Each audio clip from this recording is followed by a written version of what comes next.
Assalamu alaikum wa rahmatullahi wa barakatuh. Pour la troisième année collégiale, une petite révision sur l'immunité, la première leçon. Aujourd'hui, on va parler de la première leçon, les microbes. Alors, lorsque nous tombons malades, comme vous le savez très bien, c'est que notre corps a été attaqué par des micro-organismes. Micro-organismes, ce sont des organismes microscopiques, effectivement, voilà. Organismes invisibles à l'œil nu, donc on ne peut pas le voir qu'avec un microscope. On les appelle aussi microbes. Donc les microbes attaquent, notre corps va se défendre. Le sujet de notre vidéo aujourd'hui, on va parler de l'attaque microbienne, la problématique, comment se prémunir d'une invasion microbienne. Notre activité 1, donc l'ennemi invisible, bien sûr, on va parler dans cette activité des microbes, on va effectuer une observation microscopique pour voir leur existence, les bactéries, moisissures, paramécies, effectivement. Donc, document 1 présente plusieurs types de micro-organismes, Escherichia coli, Lactococcus, Toxoplasma, l'hépatite A, il s'agit d'un virus, donc les mycores, le pénicillium. Donc, il existe plusieurs types de micro-organismes. Mais on peut, bien sûr, on peut les classer en 4 groupes. Voyons le premier groupe, donc l'observation microscopique d'une goutte d'eau stagnante. On voit très bien la présence d'un certain nombre de micro-organismes. Dans ce cas-là, il s'agit de ce qu'on appelle la paramécie. Donc la paramécie, elle appartient au premier groupe des micro-organismes qu'on appelle les protozoaires. La paramécie possède sur sa membrane des cils qui lui permettent de se déplacer dans l'eau. Donc le premier groupe des micro-organismes, ce sont les protozoaires, Voilà. Donc, un autre exemple, deuxième groupe, comme vous allez le constater, une orange. عندما نعرض أو نضع برتقالة في مكان رطب بطبيعة الحال نلاحظ مع مرور الوقت أن ظهور ماذا؟ ظهور العفن. كلما ازداد حجم العفن بطبيعة الحال ينقص حجم البرتقالة، الشيء الذي يؤكد لنا على أن العفن يتغذى على هذه البرتقالة. Donc les moisissures, ce ne sont que des micro-organismes, bien sûr, qui se nourrissent de l'orange. نجد عفن البرتقال، عفن الخبز، عفن الطماطم إلى غير ذلك. C'est le deuxième groupe des micro-organismes qu'on appelle bien sûr les champignons microscopiques.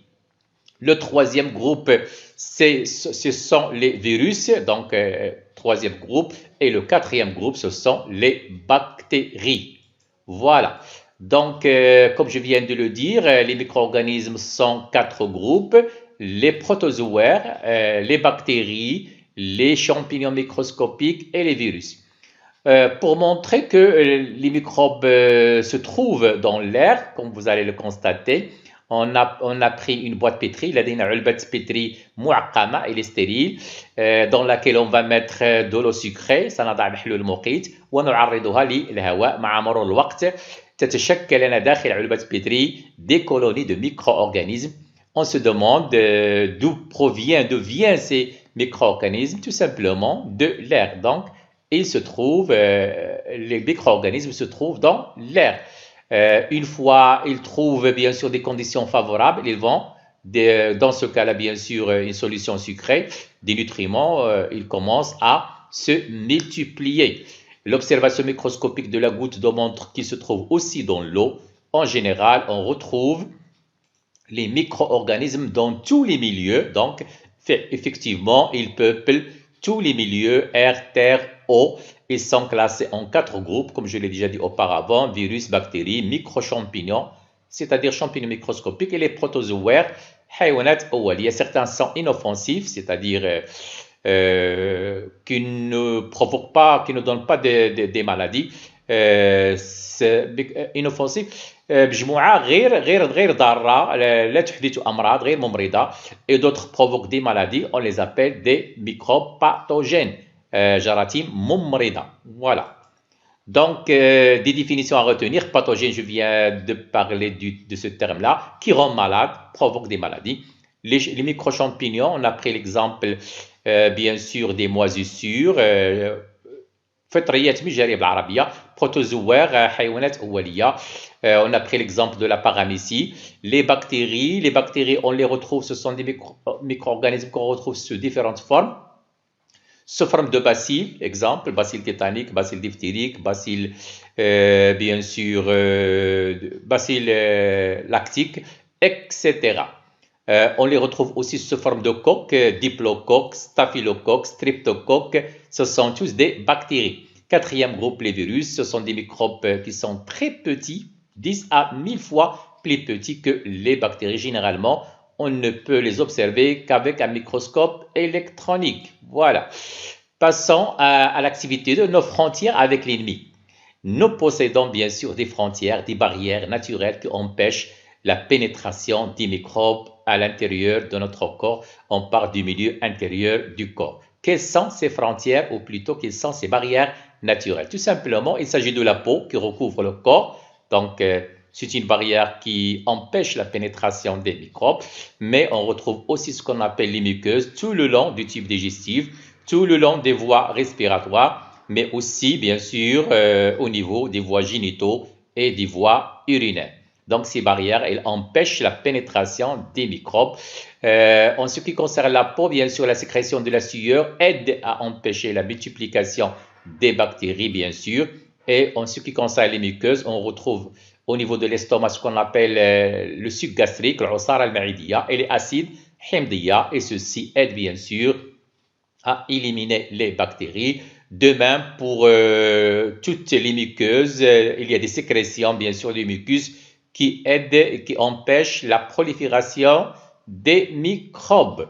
Comme je viens de le dire, pour nous envahir, ils doivent pénétrer, bien sûr, je parle des microbes, nos frontières qui délimitent le milieu intérieur du milieu extérieur.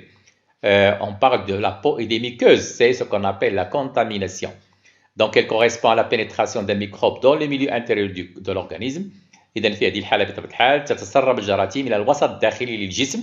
Donc les modes de contamination sont différents. Donc par un microbe sont variés comme je viens de le dire. Les vecteurs ils peuvent être l'air, l'eau, la terre, puisqu'on retrouve ces microbes dans tous ces milieux-là. Les objets aussi, ou bien encore un autre être vivant. Dans le cas que l'être vivant est un être humain, on parle dans ce cas-là des maladies contagieuses. L'exemple du Covid-19, c'est une maladie contagieuse. Le corps sécrète des substances chimiques, j'ai déjà parlé de ceci, bien sûr. Les larmes au niveau des yeux, les sucs digestifs, j'ai parlé du suc gastrique au niveau de l'estomac, de la sueur au niveau de la peau et du mucus, etc. Voilà. Donc, des définitions à retenir, la peau, les muqueuses, contamination. Donc, on en a déjà parlé. On continue. Une question, malgré toutes les protections que nous possédons, malgré tout ça, les microbes, ils arrivent à envahir notre milieu intérieur, le milieu intérieur de notre corps. Voyons, donc après la contamination, on parle de l'agression. L'activité 3, on va voir comment les bactéries se multiplient. Alors, nous avons quelques exemples de bactéries. On va suivre la multiplication du premier exemple de bactéries, Escherichia coli. Donc, l'axe vertical, c'est le nombre des colonies bactériennes. L'axe horizontal, c'est le temps tout simplement. Voyons, voilà. Donc, au cours du temps, dans quelques heures, on va voir, voilà, que le nombre de ces bactéries, bien sûr, est très élevé, donc grâce à leur multiplication. Donc, effectivement, quand ils trouvent les conditions favorables, les bactéries se multiplient par division de façon très rapide. Voilà, de même pour l'hystéria, voilà, de même. Voilà, je continue.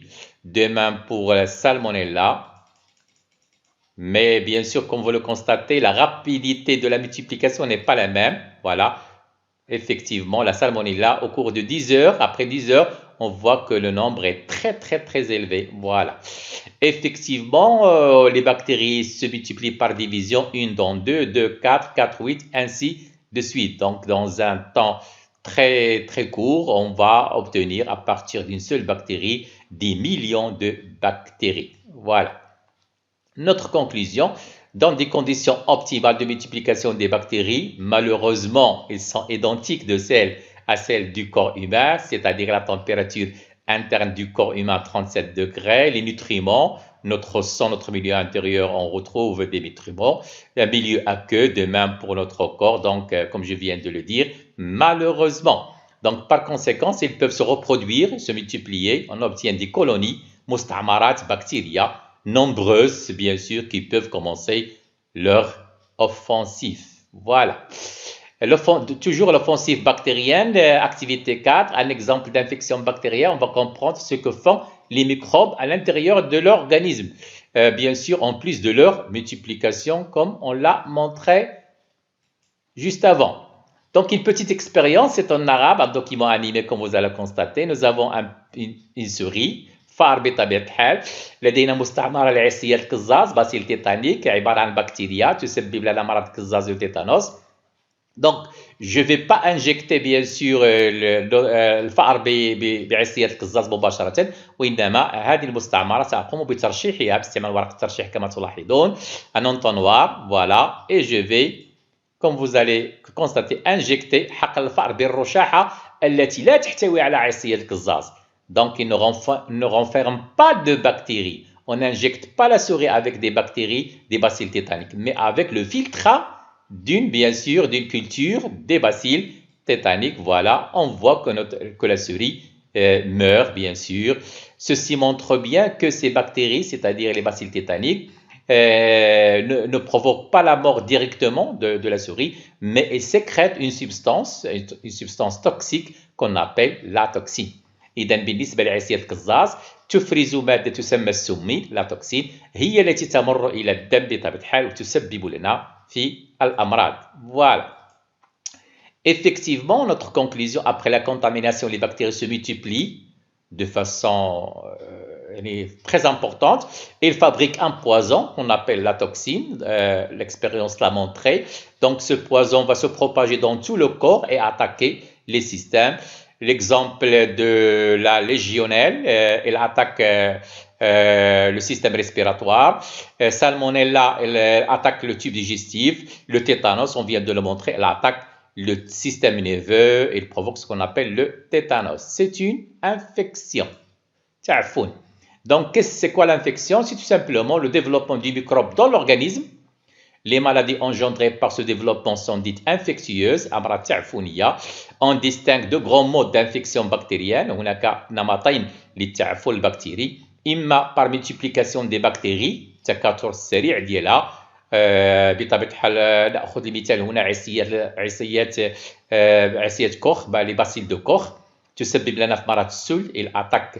Le danger est représenté par leur multiplication, comme nous l'avons déjà montré, qui se propage dans l'organisme. On parle de septicémie dans ce cas-là, ou par la libération de toxines, c'est le cas du tétanos, des bacilles tétaniques, qui se propagent, c'est la toxine qui se propage cette fois-ci dans l'organisme. On parle de toxémie, bactéries tétaniques par exemple. Voilà.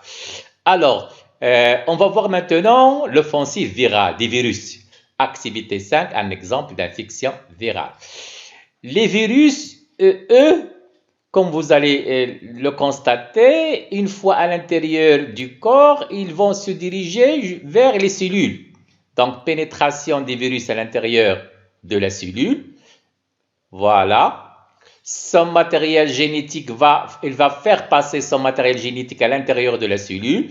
Celui-ci va s'intégrer avec le matériel génétique de la cellule hôte, bien sûr, là, et puis il sera capable de former un très grand nombre de nouveaux virus.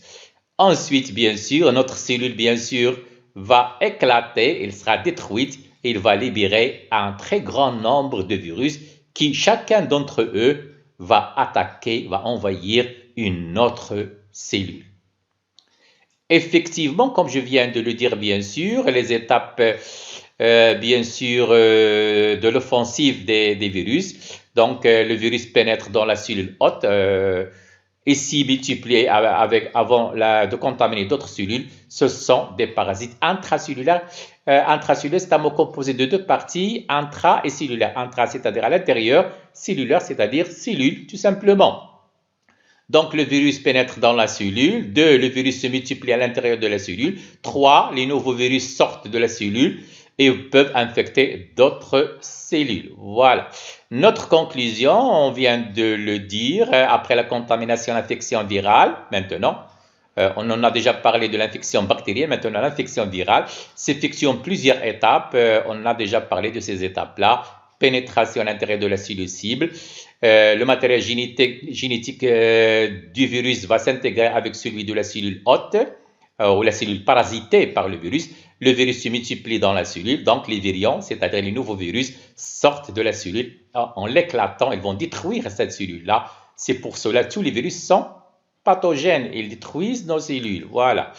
Donc le bilan général, les micro-organismes, متعديات مجارية, 4 groupes comme nous l'avons déjà montré, bactéries, virus, champignons microscopiques, protozoaires, peuvent être pathogènes ou non pathogènes, تقدر تكون ممرضة ou تقدر تكون غير ممرضة. Ceux à l'origine des maladies sont pathogènes, bien sûr, ils peuvent traverser les barrières du corps, لهم قدرة بعض الحالات على اختراق بطبيعة الحال الحواجز الطبيعية الجلد والأغشية المخاطية pour pénétrer dans l'organisme, c'est la contamination, puis ils se multiplient dans le corps, c'est le stade de l'infection, souvent lié à l'apparition de symptômes d'une maladie. Merci. Bon courage.